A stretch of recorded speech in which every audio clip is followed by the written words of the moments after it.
Hello అండి. ఈరోజు మనం ఒక చాలా ఇంట్రెస్టింగ్ టాపిక్ గురించి మాట్లాడుకోబోతున్నాం. అదేంటంటే, సినిమాల్లో చూపించే ఆ అద్భుతమైన ప్రేమకి, మన రియల్ లైఫ్‌లో ఉండే ప్రేమకి మధ్య అసలు తేడా ఏంటి? దాని గురించి కొంచెం లోతుగా చూద్దాం. ఈ ప్రశ్న మనలో చాలా మందికి ఎప్పుడో ఒకసారి వచ్చి ఉంటుంది కదా. అరే, సినిమాల్లో హీరో హీరోయిన్ల మధ్య ఎంత మ్యాజిక్ ఉంటుంది, ఎంత డ్రామా ఉంటుంది, అదంతా మన లైఫ్లో ఎందుకుండదు అని. ఆ దాని వెనుకున్న కారణాలేంటో ఇప్పుడు తెలుసుకుందాం. హ్మ్. ఇవే సరిగ్గా ఇవే కదా మన ఎక్స్‌పెక్టేషన్స్‌ని ఆకాశానికి పెంచేసేవి. హీరో ఏకంగా 10 ఏళ్లు వెయిట్ చేయడం, లాస్ట్ మినిట్‌లో ఎయిర్‌పోర్ట్‌లో పరిగెట్టుకుంటూ వెళ్లి లవ్ చెప్పడం, ఆ వర్షంలో నాటకీయమైన డైలాగ్స్, వీటన్నిటికీ తోడు ఆ పర్ఫెక్ట్ బ్యాక్‌గ్రౌండ్ మ్యూజిక్. అబ్బబ్బా! ఇవన్నీ మనల్ని ఎక్కడికో తీసుకెళ్ళిపోతాయి, ఒక కలల ప్రపంచంలోకి. కానీ అసలు రియాలిటీ ఎలా ఉంటుంది? సరే అయితే, ఇక రియాలిటీ చెక్లోకి వెళ్దాం. అంటే సినిమా అపోహలకి, మన నిజ జీవితంలోని వాస్తవాలకి మధ్య ఉన్న తేడాలేంటో చూద్దాం. సో మొదటి అపోహ ఏంటంటే, ప్రేమని నిరూపించుకోవాలంటే ఏదో పెద్ద గ్రాండ్గా 100 మంది ముందు చాలా నాటకీయంగా ఏదో ఒకటి చెయ్యాలి అని బలంగా నమ్మడం. ఉదాహరణకి తరుణ్, అనుల కథ చూద్దాం. సినిమాలో అయితే హీరో ఓ 200 మందితో ఫ్లాష్ మాబ్ పెట్టి డ్రోన్ కెమెరాలతో ప్రపోజ్ చేస్తాడు. హీరోయిన్ వెంటనే ఎమోషనల్ అయిపోయి యాస్ అని అరిచేస్తోంది. కానీ అదే రియల్ లైఫ్లో ఊహించుకోండి. అంతమంది ముందు నో చెప్తే బాగోదు కదా అనే ఒత్తిడితో అవును అని చెప్పి ఆ తర్వాత చాలా ఇబ్బందిగా ఫీలయ్యే ఛాన్సే ఎక్కువ. ఇక్కడ మనం గుర్తుపెట్టుకోవాల్సిన పాయింట్ ఒకటే: ఆడంబరం కాదు, కంఫర్ట్. అదే నిజమైన ప్రేమ. ఇక రెండో మిత్, ఇది మరీ ఫేమస్. అదేంటంటే, మన పార్ట్నర్ మనసు చదివేయాలి. మనం చెప్పకుండానే మనకేం కావాలో, మనం ఎలా ఫీలవుతున్నామో వాళ్ళకి వాళ్లే కనిపెట్టేయాలి అని అనుకోవటమన్నమాట. హా! ఇది మనందరి ఇళ్లల్లో జరిగే సీనే గదా. సినిమాలో హీరోయిన్ మూడీగా ఉంటే చాలు, హీరో వెంటనే కనిపెట్టేస్తాడు. కానే నిజ జీవితంలో అను బాధగా ఉండి ఏమైంది అని అడిగితే ఏమీ లేదు అంటుంది.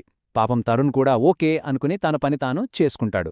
ఇంకేముంది, ఓ 2 గంటల తర్వాత మొదలవుతుంది అస్సలు గొడవ. నన్ను నువ్వస్సలు అర్థం చేసుకోవు అని. సో ఇక్కడ పాయింట్ ఏంటంటే, హెల్దీ లవ్కి కావాల్సింది మైండ్ రీడింగ్ కాదు, క్లియర్ కమ్యూనికేషన్. ఇక మూడోది, ఇది చాలా పెద్ద అపోహ. నిజమైన ప్రేమ అయితే సమయం, దూరంలాంటి వాటిని కూడా జయించేస్తుంది.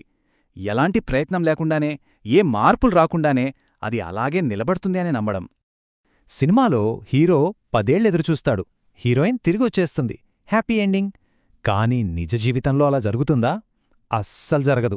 ఎందుకంటే 10 ఏళ్లంటే మాటలు కాదు కదా. మనుషులు మారిపోతారు. అను ఉద్యోగం మారి వేరే సిటీకి వెళ్ళిపోతుంది. తన ఫ్రెండ్స్, తన ఆలోచనలు, తన ప్రపంచం మొత్తం మారిపోతుంది. 10 ఏళ్ల తర్వాత వాళ్ళిద్దరూ కలిసినప్పుడు వాళ్ళు ఒకప్పుడు ప్రేమించుకున్న వ్యక్తులుగా ఉండరు. ఇద్దరు కొత్త మనుషుల్లా ఉంటారు. అందుకే ఆ ఎప్పటికీ నీకోసం వేచి ఉంటాను అనే డైలాగ్ సినిమాల్లో వినడానికి బాగుంటుందంతే. అయితే అసలు మనం ఈ అపోహలన్నింటినీ ఎందుకు ఇంతలా నమ్మేస్తాం? దీని వెనుకున్న సైకాలజీ ఏంతో ఇప్పుడు కొంచెం వివరంగా చూద్దాం. దీన్నే మనం సినిమా లాజిక్ అని పిలవచ్చు. అంటే ఏంటంటే, ప్రేమ నిజమైతే చాలు, మిగతావన్నీ అంటే కంపాటిబిలిటీ, టైమింగు, కమ్యూనికేషన్ లాంటివన్నీ అవే మ్యాజిక్గా సెట్ అయిపోతాయి అనే ఒక నమ్మకం. సినిమాలు మనలో ఈ నమ్మకాన్ని చాలా బలంగా నాటుతాయి. కాని నిజానికిది చాలా తప్పుడు ఆలోచనా విధానం. ముఖ్యంగా మన తెలుగు సినిమాల ప్రభావం గురించైతే చెప్పక్కర్లేదు. చిన్నప్పటినుంచి మనం ఆ పర్ఫెక్ట్ లవ్ స్టోరీలు, ఆ పవర్ఫుల్ డైలాగ్స్ చూస్తూ పెరిగాం. దానివల్ల ఏమవుతుందంటే, మనకి తెలియకుండానే మన సబ్కాన్షియస్ మైండ్లో రియల్ లైఫ్లో కూడా అలాంటి పర్ఫెక్షన్నే వెతకడం మొదలుపెడతాం. ఇక్కడ మనం ఒక ముఖ్యమైన విషయాన్ని అర్థం చేసుకోవాలి. సినిమా అనేది 2.5 గంటల ఎంటర్టైన్మెంట్. దానికోసం డిజైన్ చేయబడింది. కాని మన జీవితం, అది లైఫ్ టైం పాటు రోజూ చేసే ప్రయత్నం. సినిమా కేవలం హైలైట్ రీలు చూపిస్తుంది. కాని అసలైన బంధం కట్టబడేది ఆ సాధారణమైన రోజువారీ క్షణాల్లోనే. సరే, ఇదంతా బాగానే ఉంది. మరి నిజమైన ప్రేమను అర్థం చేసుకోవాలంటే మనం ఎలాంటి ఆరోగ్యకరమైన ఆలోచనా విధానాన్ని అలవర్చుకోవాలి? ఆ ప్రశాంతమైన మలుపును ఎలా కనుక్కోవాలి? ఒక్కసారి ఈ కంపారిజన్ చూడండి, కొంచెం ఫన్నీగా అనిపించొచ్చు. సినిమా లవ్లో వర్షం సీన్లు, స్లో మోషన్ షాట్స్ ఉంటాయి. మన రియల్ లవ్లో ఏముంటుంది? నెట్వర్క్ ప్రాబ్లమ్స్, లో బ్యాటరీ, ఇంకా కుటుంబ వాట్సాప్ గ్రూప్ నోటిఫికేషన్లు. ఈ తేడాలు చూడ్డానికి ఫన్నీగా ఉన్నా ఈ వాస్తవాన్ని యాక్సెప్ట్ చేయడం చాలా ముఖ్యం. అందుకే మన అంచనాలని కొంచెం మార్చుకుంటే చాలు. పర్ఫెక్షన్ వెతకడమాపి నిజాయితీ కోసం చూడాలి. ప్రతిరోజూ సినిమాటిక్ డ్రామా కోరుకునే బదులు నిలకడగా ఉండే ప్రయత్నాన్ని గౌరవించాలి.